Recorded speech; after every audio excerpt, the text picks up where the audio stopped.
Okay. So our topic here for this discussion nato is the percentiles. Okay, para mas ma-imagine ninyo unsa jud ang percentile.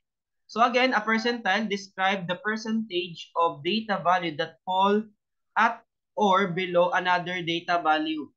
So again, kung makita nimo na atay class size of 15. Okay? So diri sa class size na sila yung mga scores out of 50.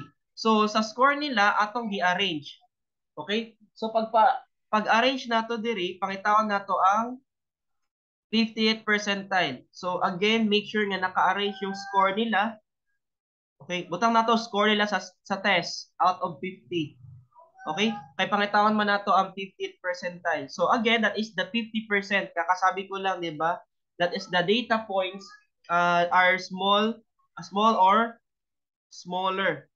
Okay? So diri pag makita nato ang score niya, naa siya sa 35 ang median niya. Okay? That is the 50th percentile. Okay? So 50% of the data points are smaller ba? So actually dili na ha kay siya man ang median nato. Okay? And then, ang next naman nato kay pangutana, 50% of the data points are larger. And pag human nato ana, pagpangita nato sa median, kay naana dayon tay Q sub 1 and Q sub 3.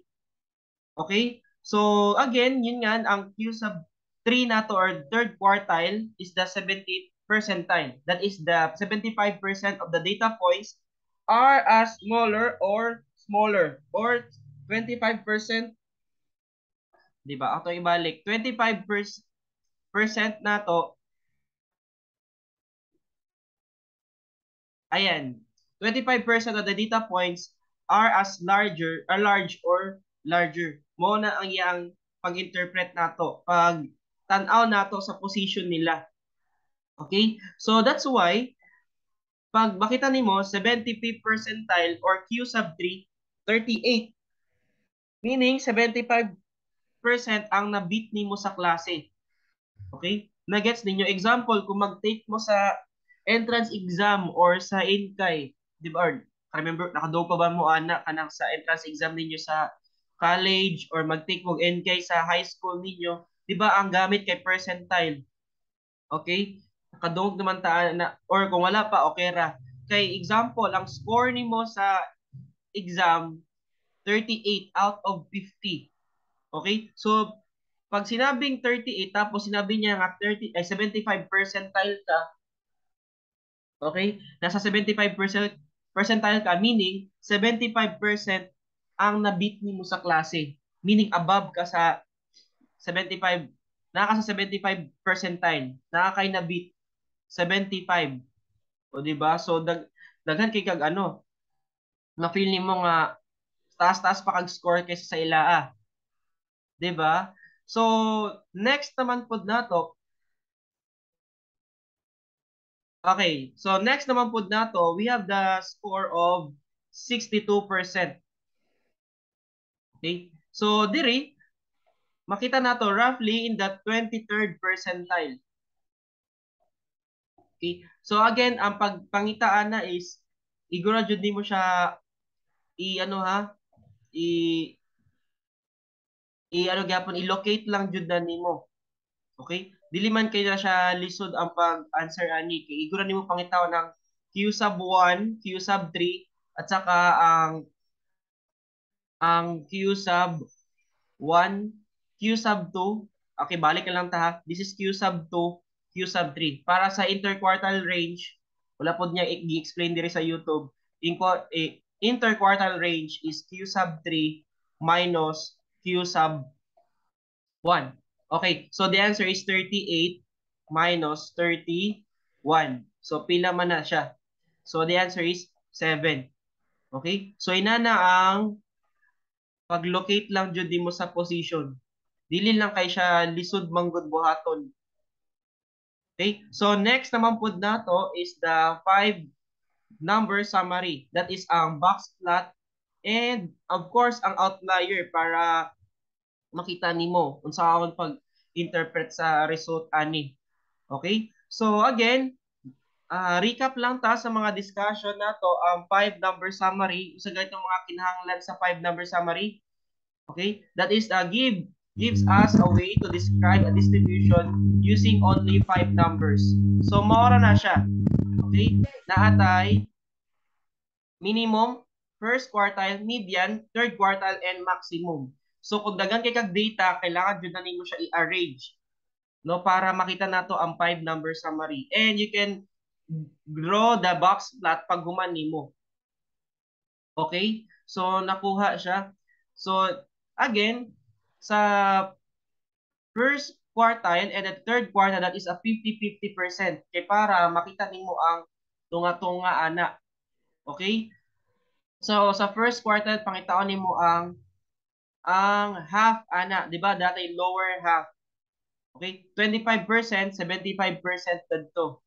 And then sa third quartile, 'di ba, na mention naman nako is pangitaon nimo ang upper half ana. Okay? So ibig sabihin 75% ang nabit nimo, 25% ang above sa imua. Okay? So again, to draw the box plot man pod ani, kung mapansin nimo is tag 25% sila each. Gitunga-tunga jud tanan. So from the data, okay, pakitaon sa nimo asa ang median. So the answer is 33. Okay? So again, para naman sa position of the median, nata sa 33. Okay? Para sa ano naman, Q sub 1, you just have to n plus 1 over 2. N refers to number of data values below the median. Okay? So, kung i-count man good, di ba, kung i-count nimo kay ika-8 ni siya, di ba? Dit kani kay kung i-count nimo 7, so pakitaon nimo ang tungani, di ba? Tulod diri. So 25 ang lower half ana. Diri kung i-count nimo pila man ni 1 2 3 4 5 6 7. So ang tungaan ng sa upper half ani, from the word half na manggali. So sa 36. Okay? So mo na ang Q sub 3, ang isa ang Q sub 1. And then ang minimum, pakita ko na nimo pinakamababang value, 10, ang maximum 59. Nakuha siya. So pag gumana na, magbuhat na dayon taog box plot. First is the real number line. Kaya first na to diri is visual presentation of the 5 number summary. Okay, gidiretso na diya dire sa YouTube, gidiretso na. So again, magbuhat sa kaog real number line. Okay? Na Adrian 10, pwede ka by 10, 10, 20, 30, 40, 50, 60. Pwede by 10. So ito nung nimo diri, di ba kabantay ka sa PDF na to kay dot lang ang ibutang diri. Pwede ra dot or pwede rin yung butang ng slash diri. Okay ra jud. Dayod, butang po datog slash diri ang atong Q sub 1, Q sub 3. Dayod i-connect na dayod di mo sila, hibo di mo box. So pag di mo pagbuhat sa box, pakita ko di mo ang Q sub 2, 33 diri. Okay? So nakuha siya. So idada lang.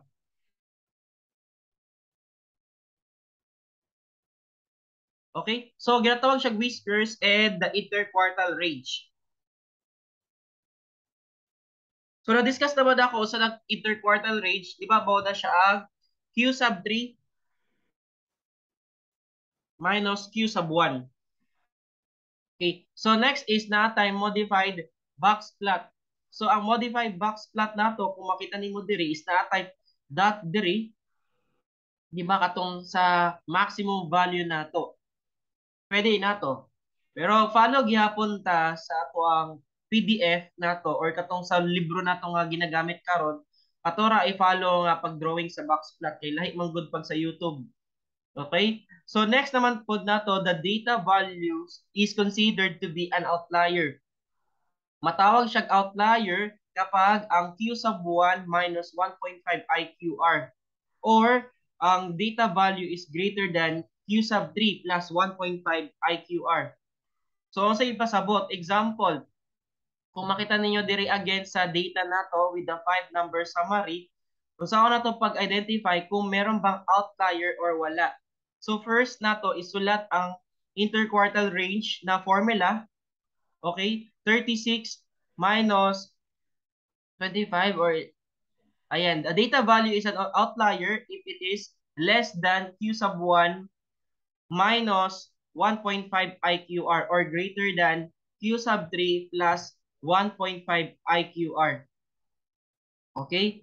So again, kung makita ninyo, pag ano ha, less than sa ano na to, IQR. So again, ang IQR na to is 11. Okay? So, unsa ni mo pagtan-aw anak kung na ay outlier? So, 25, di ba, ang Q, ano man ni Q sub 1 minus 1.5 times 11. I-check na siya. Okay? And then, ang isa greater than 36. Okay, 36 ha, ang Q sub 3, ang third quartile, plus nimo siya sa 1.5 times 11. Okay? So, pagbuhat nimo ani, tanawan nato 8.5. Okay, ang isa 52.5. So pag-check nimo sa diyang data manggod, unsa man mo na observe is that in the outlier ba or naa ba siya sa dili outlier? Di ba ang outlier meaning na nagalahi nga data. So diri kung makita nimo na tay outlier, that is the modified box plot. So mo nang pag makita nato pag naa tay dot, mo to siya ang naay outlier. Okay, so again recap, ang pagsulat nato is pwede siya inanaon. Okay? Pag modified box plot, pwede inana natay putol dahil dot meaning na outlier, that is the the graph. Pwede pod side by side box plot, pwede inani.